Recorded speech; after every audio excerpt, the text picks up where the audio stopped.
विद्यार्थी मित्रांनो, 12वी तर्कशास्त्र विषयाच्या ई तासिकेमध्ये आपल्या सर्वांचे मनपूर्वक स्वागत आहे.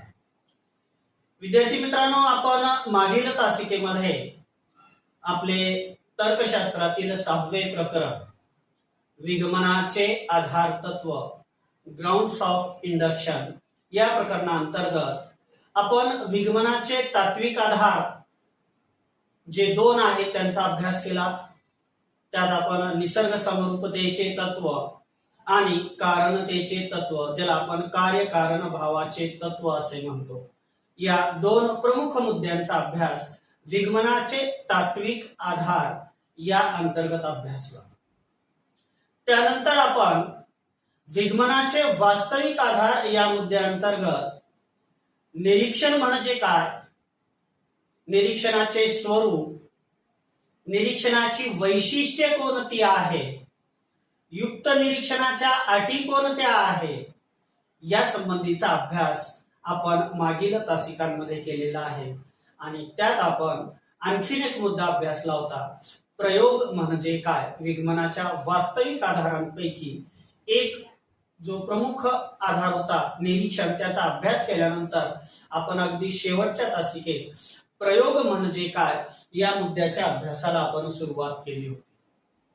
आपण आजच्या तासिकेमध्ये या 6व्या प्रकरणातील विगमनाचे आधार तत्व अगदी शेवटचे काही 2-3 मुद्दे आपणास अभ्यासायचे आहेत. त्यातला एक प्रमुख मुद्दा आहे प्रयोगाचे स्वरूप. प्रयोगाचे स्वरूप. आता प्रयोगाचे स्वरूप हा मुद्दा अभ्यासत असताना विद्यार्थी मित्रांनो,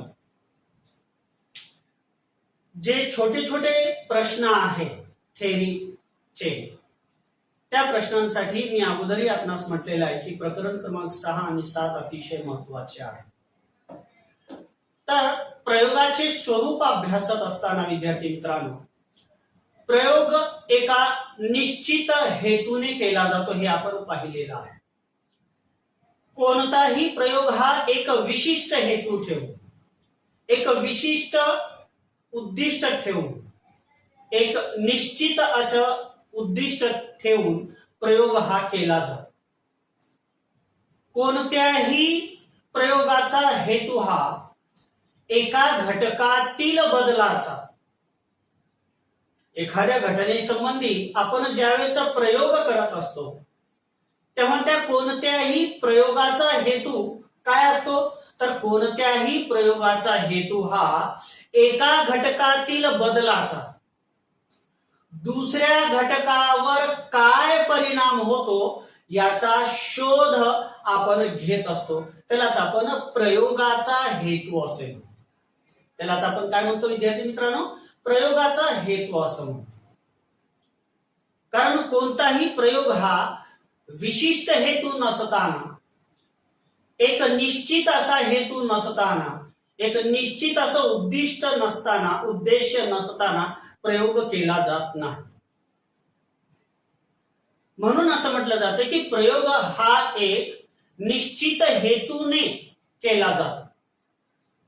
मग कोणत्याही प्रयोगाच्या पाठीमागे असणारा जो हेतू आहे, तो हेतू म्हणजे काय असतो नेमका, तर तो हेतू म्हणजे काय असतो की प्रयोग करत असताना एका घटकातील बदलाचा परिवर्त्य, त्याला आपण असं म्हणतो.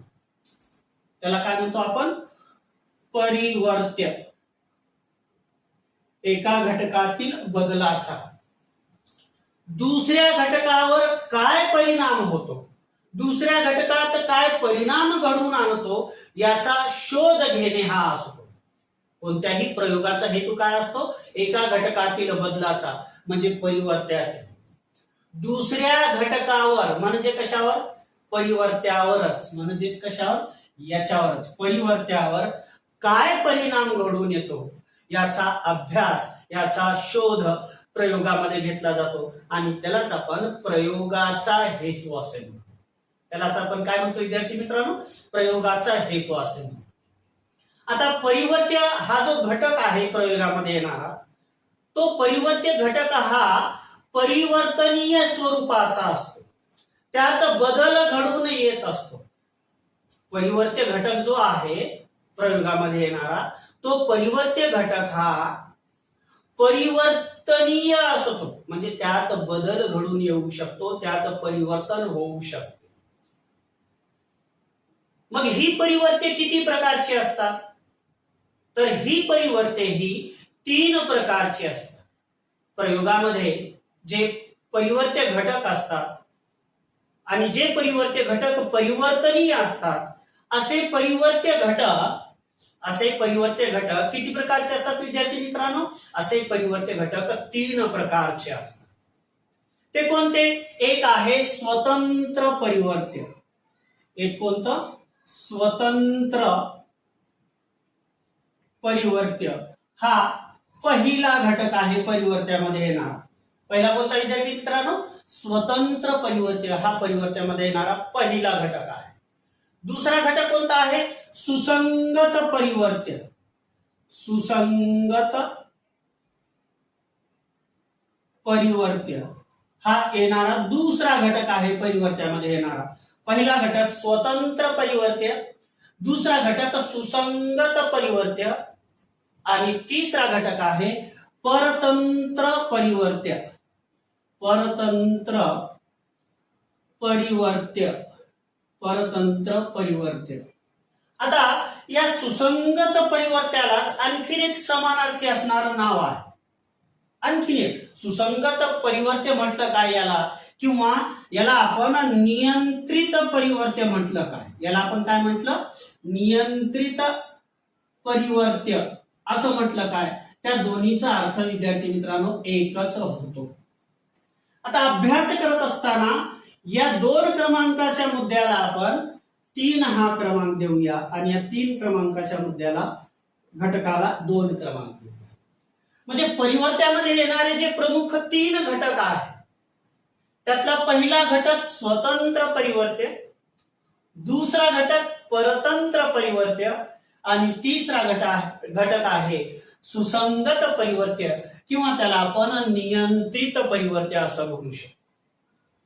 आता आपण या ठिकाणी एकेका मुद्द्याचा स्वतंत्रपणे अभ्यास करूया की स्वतंत्र परिवर्त्य कशाला म्हणायचे आणि ते कोणते असतात, परतंत्र परिवर्त्य कशाला म्हणायचे आणि ते परतंत्र घटक कोणते असतात, आणि सुसंगत परिवर्त्य किंवा नियंत्रित परिवर्त्य म्हणजे काय आणि ते घटक कोणते असतात, त्यांच्यात परिवर्तन कसं घडतो, हे आपण या ठिकाणी एक एक मुद्दा घेऊन आपण या ठिकाणी अभ्यासूया. आपण सुरुवातीला या ठिकाणी अभ्यासूया विद्यार्थी मित्रांनो स्वतंत्र परिवर्त्य हा मुद्दा आपण या ठिकाणी अभ्यासूया. पहिला मुद्दा अतिशय हळूवारपणे, कारण हे प्रकरणाचा हा भाग अतिशय महत्वाचा असा आहे. आपण सुरुवातीला अभ्यासूया स्वतंत्र परिवर्त्य कशाला म्हटलं पाहिजे, त्यात कोणते घटक येतात, त्यात कसं परिवर्तन घडून येत असतं, कोणकोणत्या घटकात परिवर्तन घडून येत असतं, त्याचा अभ्यास या ठिकाणी आपण आता करूया. आता स्वतंत्र परिवर्त्य हा जो प्रयोगात येणारा घटक आहे, तो स्वतंत्र परिवर्त्य हा एक असा घटक आहे की ज्याचा परिणाम, ज्या घटकाचा परिणाम प्रयोगकर्त्यास अभ्यासण्याची इच्छा असते. जो प्रयोग करणारा प्रयोगकर्ता आहे त्या प्रयोगकर्त्याला या स्वतंत्र परिवर्त्याचा अभ्यास करण्याची इच्छा असते. म्हणून मी विधान असं केलं की स्वतंत्र परिवर्त्य हा प्रयोगातील एक असा घटक आहे की ज्याचा परिणाम प्रयोगकर्त्यास अभ्यासण्याची इच्छा असते. त्याचा अभ्यास करण्याची इच्छा प्रयोगकर्त्याची असते. इतर अटी किंवा घटकांना, त्या प्रयोगातील इतर अटी किंवा घटकांना म्हणजे स्वतंत्र परिवर्त्याशिवाय ज्या इतर अटी आहेत किंवा इतर घटक आहेत, या इतर अटींना स्वतंत्र परिवर्त्याशिवाय यांना सोडून, जे स्वतंत्र परिवर्त्यात येणारे घटक आहेत यांना सोडून स्वतंत्र परिवर्त्याशिवाय ज्या इतर अटी आहेत प्रयोगामध्ये येणाऱ्या किंवा जे इतर घटक आहेत यांना स्थिर ठेवून केवळ स्वतंत्र परिवर्त्यामध्ये बदल केला जातो. फक्त कोणत्या परिवर्त्यामध्ये बदल केला जातो? स्वतंत्र परिवर्त्यामध्ये बदल केला जातो आणि त्याचा परिणाम अभ्यासला जातो. कारण स्वतंत्र परिवर्त्यामध्ये होणारे जे बदल आहे ते होणारे बदल अभ्यासण्याची इच्छा प्रयोगकर्त्याची असते, प्रयोग करणाऱ्या व्यक्तीची असते. म्हणून प्रयोगकर्ता काय करतो की स्वतंत्र परिवर्त्याशिवाय जे इतर अटी आहेत, स्वतंत्र परिवर्त्याशिवाय प्रयोगामध्ये येणारे जे इतर घटक आहेत यांना तो प्रयोग करत असताना स्थिर ठेवतो. त्यांच्यात परिवर्तन किंवा बदल होऊ देत नाही किंवा त्यांचा परिणाम तो होऊ देत नाही. त्या इतर घटकांना, त्या इतर अटींना प्रयोग करता हा काय करत असतो, स्थिर ठेवत असतो विद्यार्थी मित्र.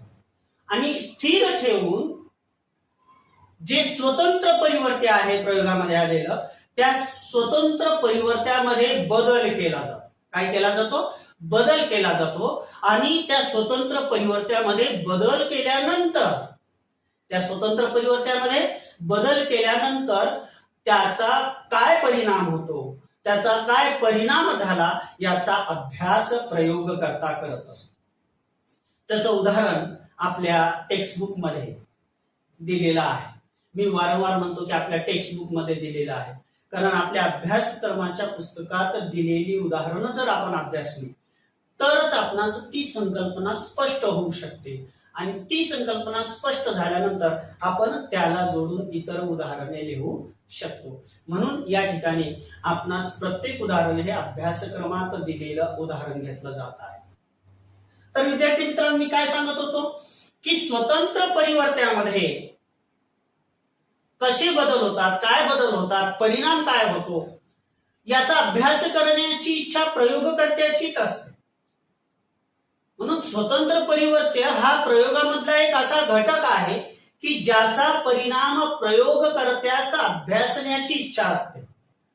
आणि स्वतंत्र परिवर्त्यातील घटकांचा अभ्यास करण्याची इच्छा, स्वतंत्र परिवर्त्याच्या परिणामांचा अभ्यास करण्याची इच्छा प्रयोगकर्त्याची असल्यामुळे प्रयोगकर्ता त्या प्रयोगातील इतर अटी किंवा इतर घटक यांना स्थिर ठेवून केवळ फक्त स्वतंत्र परिवर्त्यामध्ये बदल करतो आणि मग त्याचा परिणाम काय होतो याचा अभ्यास प्रयोगकर्ता करत असतो.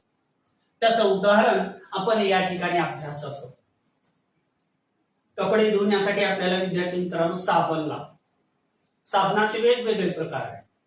आपण टीव्हीवर पाहिल्यानंतर किती प्रकारच्या साबणाच्या ॲडव्हर्टाईज येतात ते आपल्यालाच मोजता येत नाहीत, एवढे अनगिनत ॲडव्हर्टाईज येतात. ते साबणाचं एक उदाहरण या ठिकाणी आलेलं आहे की जर एखादी व्यक्ती कोणत्या प्रकारचा कपड्याचा साबण अधिक अस्वच्छता दूर करतो, कपडे अधिक स्वच्छपणे धुवू शकतो, कपड्यावरील मळ अधिक प्रभावीपणे काढू शकतो, एखादी व्यक्ती कोणत्या प्रकारच्या कपड्याचा साबण हा अधिक अस्वच्छता दूर करतो, म्हणजे ते कपडे स्वच्छपणे धुवू शकतो, हे तपासण्याचा प्रयत्न करत असल्यास त्याला विविध साबणांची चाचणी घ्यावी लागेल. त्याला वेगवेगळ्या साबणांची काय करावी लागेल विद्यार्थी मित्रांनो, चाचणी घ्यावी लागेल की कोणकोणत्या प्रकारची साबणे आहेत आणि त्यांच्यामध्ये कपड्यावरील मळ काढण्याचे सामर्थ्य किती आहे, किती प्रमाणामध्ये ते कपड्यावरील अस्वच्छता दूर करू शकतात याचा अभ्यास त्या प्रयोगकर्त्याला करावा लागतो. म्हणून जर एखादी व्यक्ती कोणत्या प्रकारच्या कपड्याचा साबण अधिक अस्वच्छता दूर करते हे तपासण्याचा प्रयत्न करत असताना, हे जाणून घेत असताना त्या प्रयोगकर्त्याला विविध साबणांची चाचणी करून पाहावी लागते. मग विशिष्ट प्रकारचा साबण हा एक स्वतंत्र परिवर्त्य असेल. त्या प्रयोगकर्त्याने जे विशिष्ट प्रकारच्या साबणाची निवड केलेली आहे कपडे धुण्यासाठी, कपड्यावरील अस्वच्छता दूर करण्यासाठी, तो विशिष्ट प्रकारचा साबण हा घटक एक स्वतंत्र प्रकारचा परिवर्त्य असेल. आणि जेव्हा एखादा प्रयोग केला जातो त्यावेळी त्याचे स्वरूप बदलत जाते. ज्यावेळेला काय केला जातो, एखादा प्रयोग केला जातो त्यावेळेला त्याचं काय बदलत जातं, स्वरूप बदलत जात असतं. म्हणून इथं साबून हे स्वतंत्र, साबून हे एक स्वतंत्र परिवर्ते आहे. पण ते साबून कोणते? विशिष्ट साबून, जे प्रयोगकर्त्याने निवडलेले आहे, जे प्रयोगकर्त्याच्या मतानुसार की हे विशिष्ट साबून कपड्याची अधिक अस्वच्छता दूर करू शकतो, असे विशिष्ट साबून हे त्या प्रयोगातील काय ठरते? स्वतंत्र परिवर्त्य ठरते.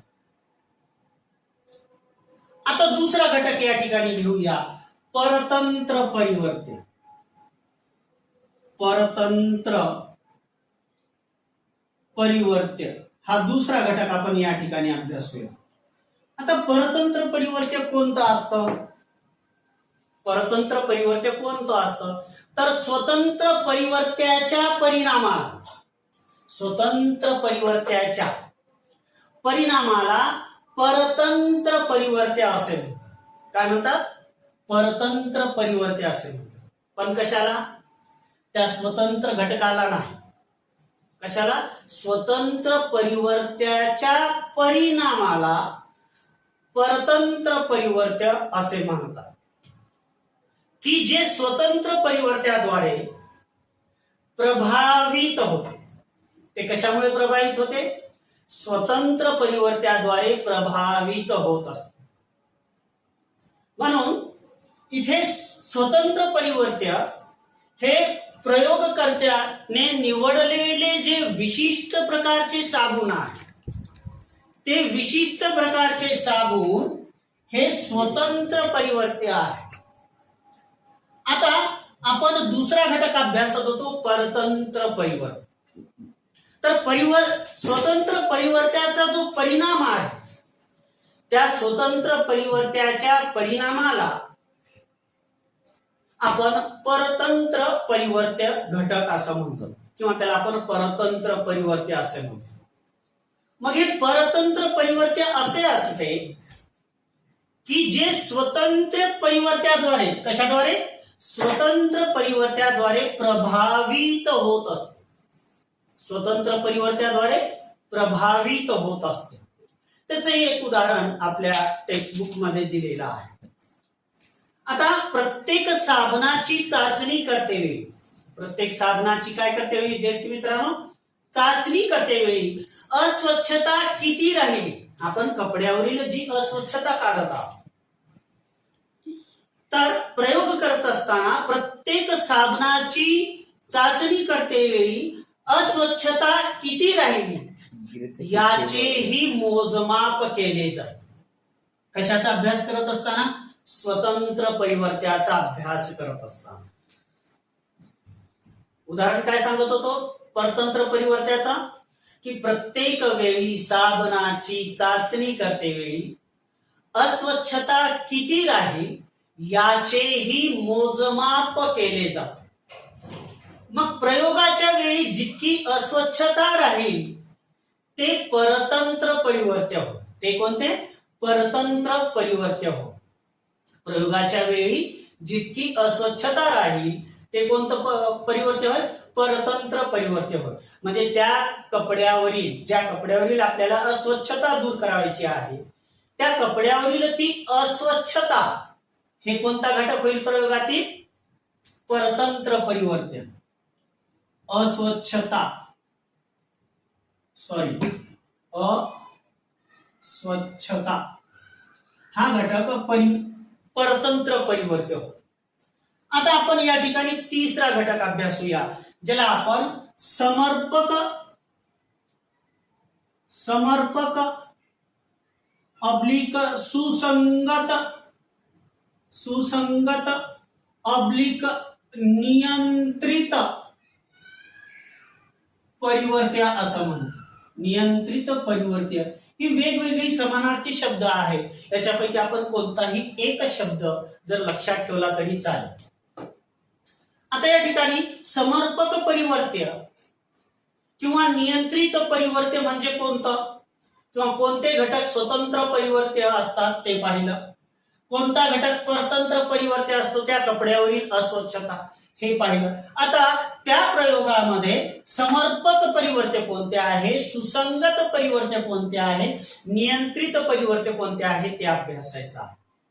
आता प्रयोगकर्ता, जो प्रयोग करणारा व्यक्ती आहे, तो प्रयोगकर्ता सुसंगत किंवा नियंत्रित घटकांना, सुसंगत त्या प्रयोगामध्ये असणाऱ्या सुसंगत किंवा नियंत्रित घटकांना, त्याच्यावर ज्या घटकांवर त्याचं नियंत्रण आहे प्रयोगकर्त्याचं, त्या नियंत्रित घटकांना स्थिर ठेवत असतो. प्रयोगकर्ता प्रयोग करत असताना सुसंगत असणाऱ्या घटकांना, समर्पक असणाऱ्या घटकांना तो काय करत असतो, स्थिर ठेवत असतो प्रयोग करत असताना. समर्पक किंवा नियंत्रित परिवर्ते म्हणजे ज्यामध्ये, व्याख्या सांगतो पाहिजे विद्यार्थी मित्रांनो, ज्यामध्ये परतंत्र परिवर्त्यास, ज्यामध्ये परतंत्र परिवर्त्यास प्रभावित करण्याची क्षमता असते त्याला आपण समर्पक, सुसंगत, नियंत्रित परिवर्त्य असं म्हणतो. म्हणजे समर्पक परिवर्त्य हे प्रयोगाच्या निष्कर्षावर परिणाम करू शकते. प्रयोगामधील जो समर्पक परिवर्त्य आहे, प्रयोगामधील जो सुसंगत परिवर्त्य आहे, प्रयोगामधील जो नियंत्रित परिवर्त्य आहे, हा नियंत्रित परिवर्त्य हा त्या प्रयोगाच्या निष्कर्षावर परिणाम करू शकतो. मी काय म्हटलं समर्पक परिवर्त्याविषयी, की प्रयोगकर्ता सुसंगत किंवा नियंत्रित घटकांना स्थिर ठेवतो. समर्पक किंवा नियंत्रित परिवर्त्य म्हणजे ज्यामध्ये परतंत्र परिवर्त्यास प्रभावित करण्याची क्षमता असते, ज्यामध्ये परतंत्र परिवर्त्यास प्रभावित करण्याची क्षमता असते त्याला आपण समर्पक परिवर्त्य असं म्हणतो. आणि समर्पक परिवर्त्य हे प्रयोगाच्या निष्कर्षावर परिणाम करू शकते. आता तेच उदाहरण जे पहिल्या दोन मुद्द्यात पाहिलं त्याला आपण इथं पुढे वाढवूया.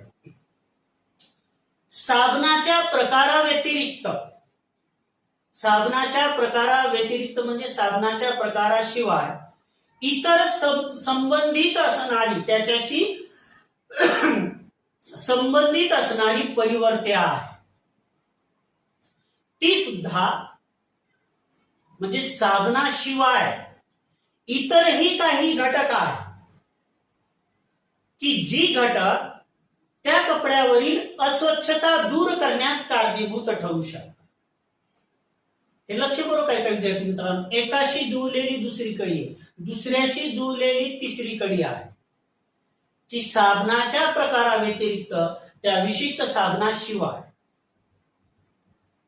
इतर काही संबंधित परिवर्त्य आहेत ती सुद्धा अस्वच्छता प्रभावित करू शकतात. म्हणजे ती सुद्धा अस्वच्छता, कपड्यावरील अस्वच्छता काढण्यास कारणीभूत ठरू शकतात.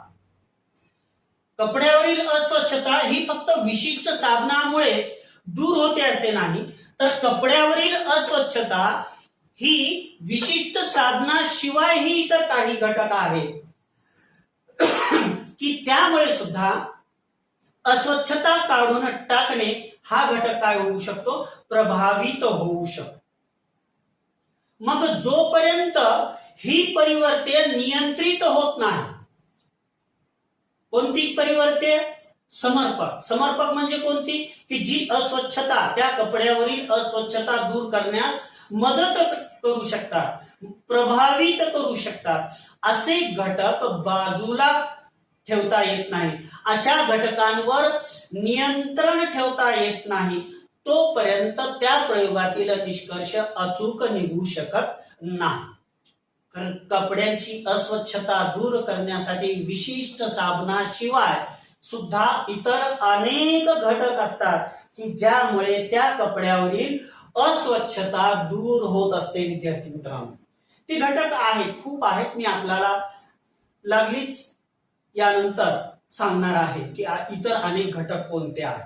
कारण आपल्या मनात येत असेल की फक्त विशिष्ट साबणामुळे कपड्यावरील अस्वच्छता दूर होते, तसं नाही.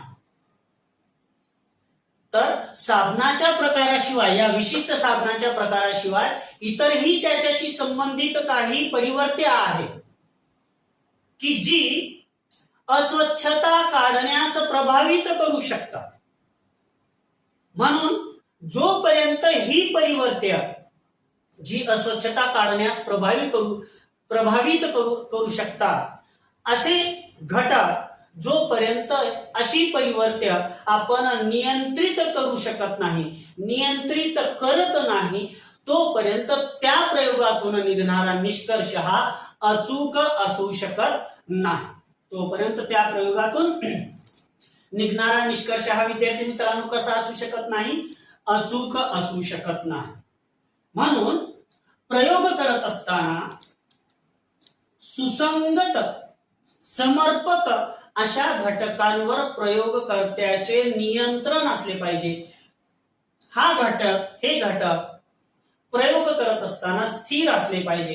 प्रयोगकर्त्याने समर्पक परिवर्त्यांना स्थिर ठेवले पाहिजे.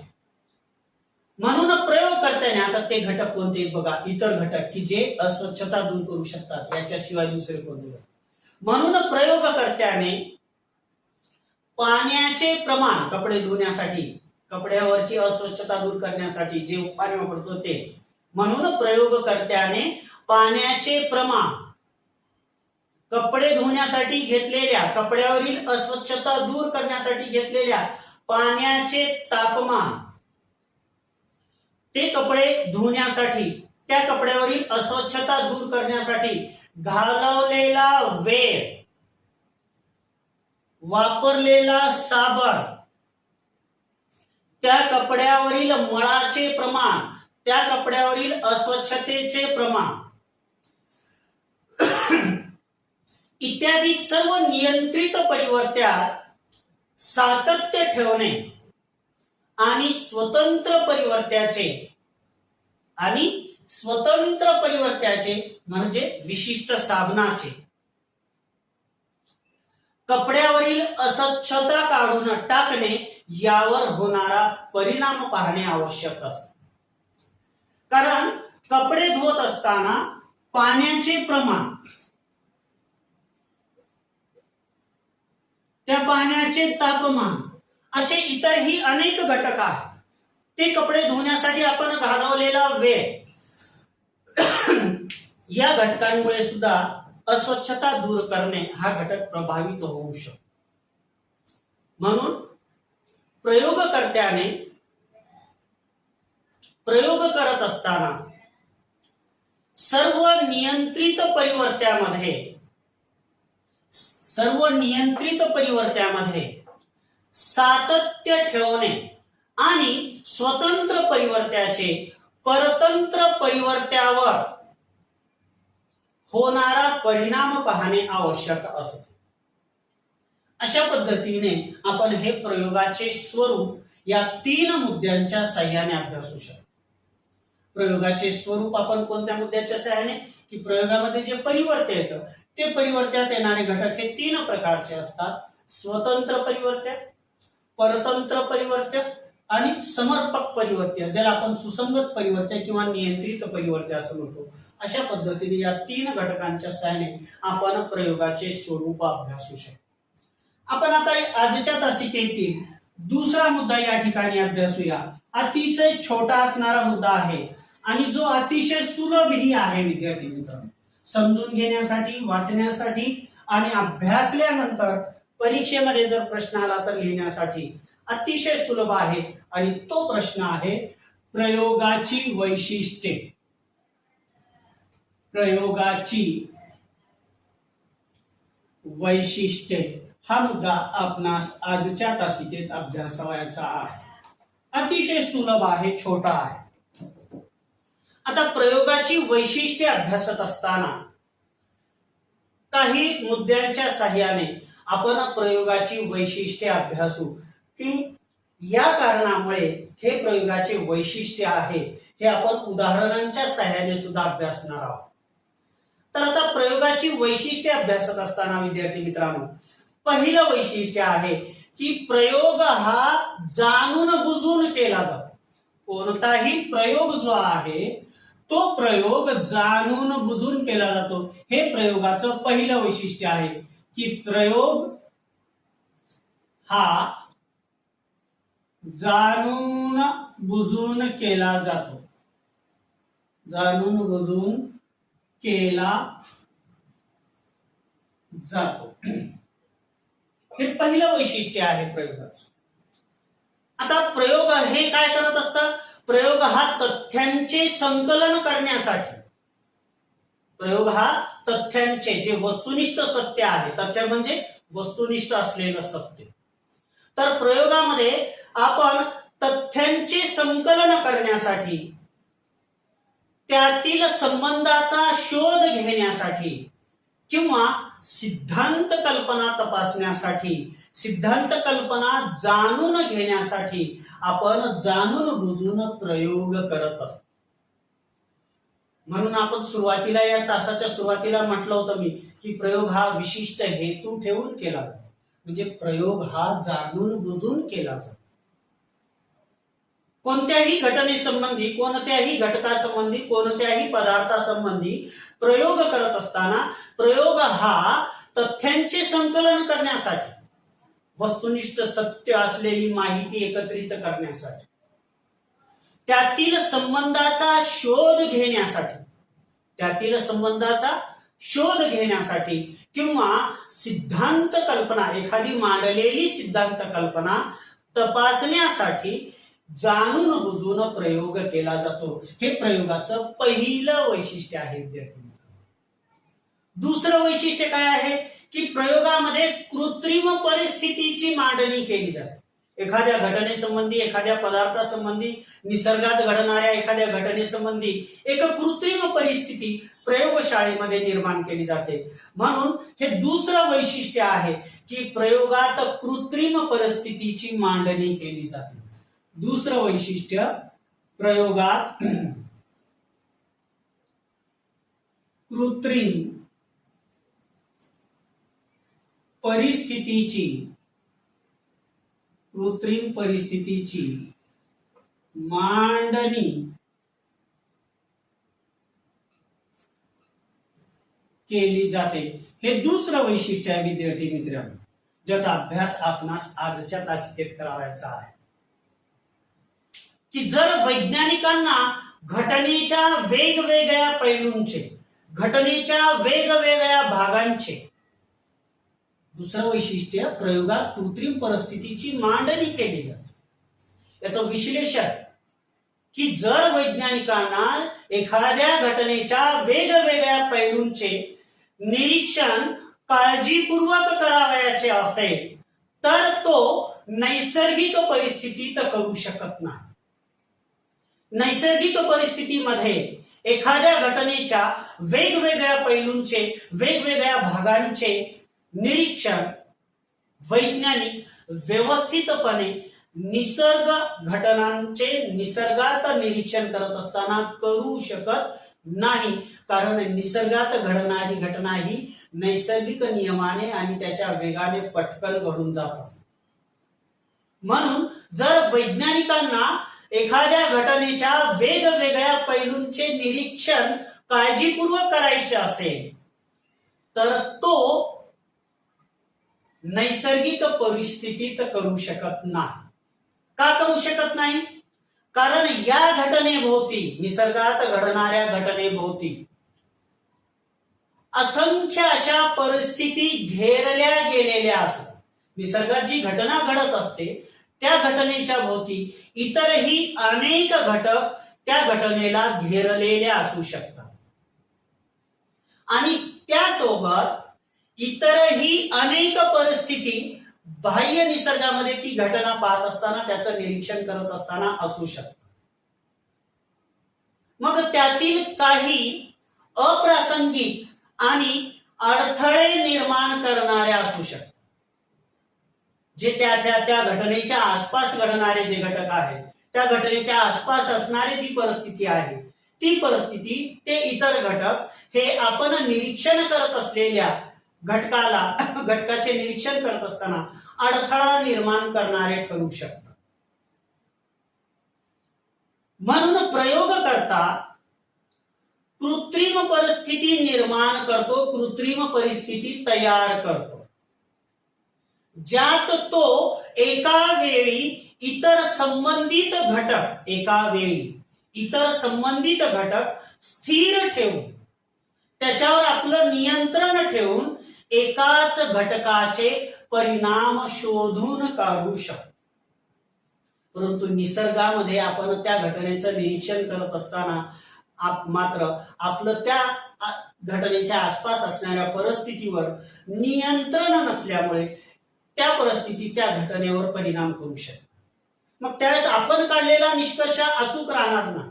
म्हणून प्रयोगकर्ता काय करतो, प्रयोगशाळेमध्ये त्याच घटनेची कृत्रिम मांडणी करतो आणि कृत्रिम मांडणी करत असताना त्या आसपास असणाऱ्या इतर घटकांना तो स्थिर ठेवतो की जे घटक त्या प्रयोग घटनेवर परिणाम करणार नाही.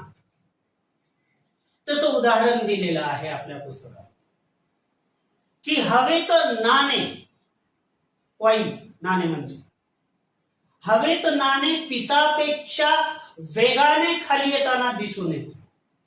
एक पीस आहे पक्ष्याचं, ते पक्षी मोर असेल काही असेल, एक पीस आहे, पंख आहे आणि दुसरं नाणं आहे.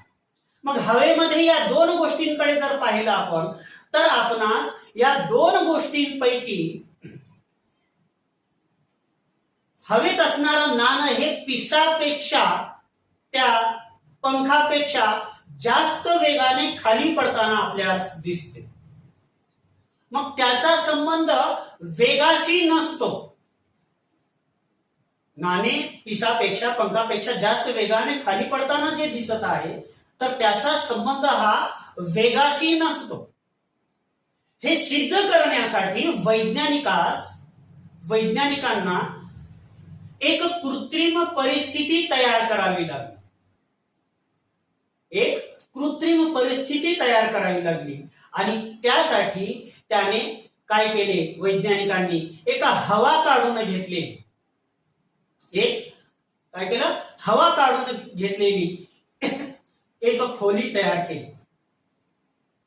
त्यासाठी वैज्ञानिकांनी काय केलं, हवा काढून टाकली आणि जी प्रयोगशाळेमध्ये हवा काढून टाकली आणि अडथळा निर्माण करणारी जी अट होती की ती वस्तू पंखापेक्षा, पीसपेक्षा नाणे जास्त वेगाने पडत आहे, त्यात अडथळा निर्माण करणारी घटक आहे हवा. तीच त्याने प्रयोग करत असताना त्या घटकावर नियंत्रण, हवा या घटकावर प्रयोगकर्त्याने नियंत्रण ठेवलं, त्याला स्थिर ठेवलं, तो घटकच बाजूला केला. प्रयोग करत असताना प्रयोगशाळेमध्ये प्रयोगकर्त्याने हवा काढून टाकली जी एक अप्रासंगिक आणि अडथळा आणणारी अट होती. शिवाय एक पोकळी निर्माण करण्यात आली. या घटनेसंबंधी प्रयोग करत असताना पीस आणि नाणे या संबंधी शिवाय एक पोकळी निर्माण करण्यात आली आणि त्यानंतर हवा काढून घेतली आणि पोकळी निर्माण केली. यानंतर नाणे आणि पीस समान वेगाने आपणास त्या पोकळीत पडलेले दिसून आले. जिथं आपण हवा हा घटक बाजूला केलेला आहे, काढूनच घेतलेला आहे, तिथं मात्र आपणास नाणे वेगाने खाली पडत आहे असं दिसून येत नाही. तर तिथं मात्र आपणास जिथं हवा आपण काढून घेतलेली आहे, जिथं आपण एक पोकळी निर्माण केलेली आहे, अशा ठिकाणी आपणास नाणे आणि पीस दोन्हीही समान वेगाने आपणास त्या पोकळीमध्ये पडल्याचे आढळून येतात. हा दुसरं वैशिष्ट्य प्रयोगाचा आपण या ठिकाणी अभ्यासलं की प्रयोगामध्ये आपण कृत्रिम परिस्थितीची मांडणी करत असतो. की जसं आपण इथं काय केलं, हवा काढून घेतली आणि पोकळी निर्माण करून नाणे आणि पीस फेकून पाहिलं तर आपणास ते समान वेगाने खाली पडताना दिसून आले. आता तिसरं वैशिष्ट्य आपण या ठिकाणी अभ्यासूया विद्यार्थी मित्रांनो. प्रयोगामध्ये आपणास परिस्थितीत सुव्यवस्थित बदल करता येतो. प्रयोगात परिस्थितीत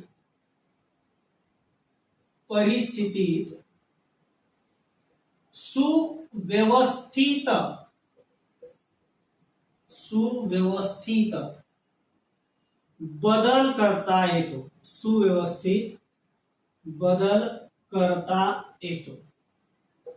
हे एक वैशिष्ट्य आहे. तिसरं वैशिष्ट्य कोणाचं? प्रयोगाचं, की प्रयोगात परिस्थितीत सुव्यवस्थित बदल करता येतो. आता या मुद्द्याचं विश्लेषण कसं आहे पाहिजे विद्यार्थी मित्रांनो. विशिष्ट वेळी एखाद्या घटकाच्या परिणामाचा शोध. काय म्हणतात पाहिजे विद्यार्थी मित्रांनो? विशिष्ट वेळी एखाद्या घटकाच्या परिणामाचा शोध घेण्यासाठी प्रयोग केला जातो. विशिष्ट वेळी एखाद्या घटकाचा काय परिणाम होतो याचा शोध घेण्यासाठी, याचा अभ्यास करण्यासाठी प्रयोग केला जातो. म्हणून ज्या घटकांच्या परिणामाचा अभ्यास करावयाचा आहे, ज्या घटकांच्या परिणामाचा अभ्यास आपणास त्या प्रयोगामध्ये करावयाचा आहे, त्या घटकांशिवाय इतर सर्व समर्पक घटकांचे, आपणास ज्या घटकांच्या परिणामाचा, त्या घटनेवर होणाऱ्या परिणामाचा अभ्यास करावयाचा आहे, त्या घटकाशिवाय इतर सर्व समर्पक घटकांचे नियंत्रण करणे गरजेचे असते. इतर सर्व समर्पक घटकांचे नियंत्रण करणे गरजेचे असते. त्यांना स्थिर ठेवणे प्रयोग करत असताना आवश्यक असते. नंतर या घटकांमध्ये कमी जास्त बदल करून निश्चित परिणामाचा अभ्यास करता येतो, की त्या घटकाचा त्या घटनेवर निश्चित असा कोणता परिणाम होतो याचा अभ्यास करता येऊ शकतो. म्हणून प्रयोगात परिस्थितीमध्ये सुव्यवस्थितपणे, आवश्यकतेपणे बदल करता येतो. हे तिसरं वैशिष्ट्य प्रयोगाचं आहे. अगदी आता आपण शेवटचं वैशिष्ट्य या ठिकाणी अभ्यासूया. चौथं वैशिष्ट्य, की प्रयोगाची पुनरावृत्ती करता येते. प्रयोगाची पुनरावृत्ती करता येते. प्रयोगाची पुनरावृत्ती करता येते. हे चौथं आणि शेवटचं वैशिष्ट्य आहे विद्यार्थी मित्रांनो. आता प्रयोगाची पुनरावृत्ती करता येते म्हणजे काय? तर प्रयोगकर्ता प्रयोगाची पुनरावृत्ती करू शकतो. प्रयोगकर्ता प्रयोगाची काय करू शकतो विद्यार्थी मित्रांनो? पुनरावृत्ती करू शकतो. का करू शकतो? हे करणे, पुनरावृत्ती करणे प्रयोगामध्ये का शक्य होतं? कारण प्रयोगकर्त्याचे त्या घटनेवर पूर्ण नियंत्रण असते. प्रयोग करणाऱ्या त्या प्रयोगकर्त्याचे, तो ज्या घटनेवर प्रयोग करत आहे त्या घटनेवर पूर्णपणे नियंत्रण असते. हे प्रयोगाचं एक महत्वपूर्ण असं वैशिष्ट्य आहे. प्रयोगाच्या निष्कर्षाला, त्या प्रयोगातून आपण काढलेलं जे निष्कर्ष आहे त्या प्रयोगाच्या निष्कर्षास पुष्टी देण्यासाठी कोणत्याही ठिकाणी कोणीही केव्हाही प्रयोगाची पुनरावृत्ती करू शकतो. प्रयोगाची काय करू शकतो? पुनरावृत्ती करू शकतो. म्हणून प्रयोगाची पुनरावृत्ती करता येते. हे प्रयोगाचं चौथं वैशिष्ट्य आहे, की प्रयोगकर्ता हा प्रयोगाची पुनरावृत्ती करू शकतो. पुनरावृत्ती का करू शकतो? कारण प्रयोगकर्त्याचे त्या घटनेवर पूर्णपणे नियंत्रण असते. त्यामुळे व्यक्ती पाहिजे त्यावेळी, पाहिजे त्या ठिकाणी, पाहिजे त्या पद्धतीने तो प्रयोग करू शकतो आणि पाहिजे तितक्या वेळा तो प्रयोग करू शकतो. म्हणून चौथं वैशिष्ट्य प्रयोगाची पुनरावृत्ती करता येते हे आहे. आता हे प्रयोगाचे 4 वैशिष्ट्ये अभ्यासली आपण. आता आपलं तर्कशास्त्रातील हे जे 6वं प्रकरण आहे विद्यार्थी मित्रांनो, विगमनाचे आधार तत्व, हे 6वं प्रकरण आपलं या ठिकाणी संपलेलं आहे. आता या प्रकरणातील एक अतिशय छोटासा मुद्दा आहे शेवटी. निरीक्षण आणि प्रयोग हे जे विगमनाचे 2 वास्तविक आधार आहेत, या 2 गोष्टींमधील निरीक्षण आणि प्रयोग यांच्यात फरक काय आहे, डिफरन्स काय आहे? तर ते फरकाचे मुद्दे कोणते आहेत? अतिशय छोटा मुद्दा आहे. ते पुढील एक 10 ते 15 मिनिटांमध्ये आपण पुढील तासिकेत पूर्ण करूया. आजच्या तासिकेमध्ये आपण आपले तर्कशास्त्रातील 6वे प्रकरण विगमनाचे आधार तत्व हे 6वे प्रकरण पूर्ण केलेले आहे. या प्रकरणाशी संबंधित आपली काही अडचण असेल, आपल्याला काही समजलेलं नसेल, तर मला आपण माझ्या YouTube चॅनलच्या चॅटबॉक्स मध्ये आपल्या अडचणी पाठवाव्या. आपल्या अडचणींचं नक्कीच समाधान केलं जाईल. आणखीन एक गोष्ट आहे विद्यार्थी मित्रांनो, जी आपणास सांगायची आहे की बऱ्याच विद्यार्थ्यांचे असे म्हणणे आहे की आम्हाला यासोबत तत्वज्ञान आणि तर्कशास्त्र विषयाचे आम्हाला लिखित नोट्स असतील तर ते मिळावे. तत्वज्ञान असेल किंवा तर्कशास्त्र असेल, या दोन्ही विषयांचे संपूर्ण नोट्स लिखित प्रश्नपत्रिकेच्या दृष्टिकोनातून प्रश्न 1 ते प्रश्न 7 पर्यंत प्रत्येक प्रकरणाचे अपेक्षित पद्धतीने लिखाण आपल्यासाठीच केलेले आहे. ज्यांना ते पाहिजे असेल त्यांनी माझ्या या ईमेल ॲड्रेसवर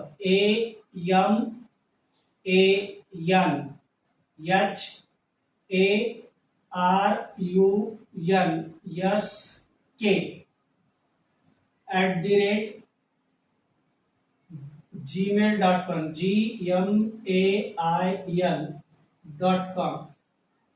यावर आपला एकतर ईमेल पाठवावा किंवा आपला व्हॉट्सअप नंबर पाठवावा. आपल्याला तत्वज्ञान आणि तर्कशास्त्र या दोन्ही विषयांचे लिखित अपेक्षित टाईपचे प्रश्नोत्तर ज्याच्या बाहेर आपल्या परीक्षेला शक्यतो येणारच नाही असा प्रयत्न केलेला आहे, असे नोट्स PDF स्वरूपात आपणास मिळतील. आपण या ईमेल ॲड्रेसवर आपला मेल किंवा व्हॉट्सअप नंबर पाठवावा आपणास जर ते आवश्यक असेल तर. आजच्या तासिकेसाठी माझ्या सर्व विद्यार्थी मित्रांच्या अनमोल अशा सहकार्यासाठी खूप खूप धन्यवाद.